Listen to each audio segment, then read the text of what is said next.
So I work for Mind in Harrow, and Mind in Harrow is a charity that works with people that are experiencing mental health difficulties, and that's family members or people themselves, anyone who's affected by a mental health problem within Harrow. And I coordinate the support and wellbeing information service Harrow for Mind.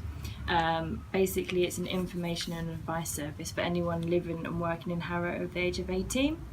And part of that, we provide mental health specialist information to people. We have a helpline that's run here by a team of 14 volunteers. That's open Monday to Friday 9 to 5. And we answer calls from people in Harrow, and we direct them to local services that can support their wellbeing. So we have a variety of different projects within Mind in Harrow, and they're all funded from different sources. The Swish Information Service is funded by Harrow Council, so we get a lot of that from Harrow Council, NHS as well. We also get from charities like Comic Relief and European Social Fund. So we sort of have to bid for funding for different projects, and then we're allocated money to run those projects.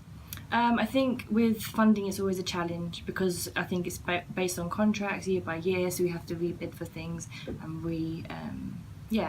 submit applications to secure that funding. I think the latest challenge was that the local council is proposing a big amount of cuts to the voluntary sector.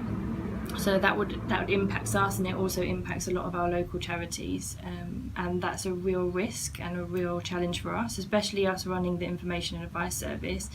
Callers will call us, and then if there are less services available to people for support, it's really difficult for us to signpost them to the correct support. So it kind of does reduce what we can do, and it feels that the more funding cuts that are happening, the more the services are narrowing, and it means less that we can do and support people.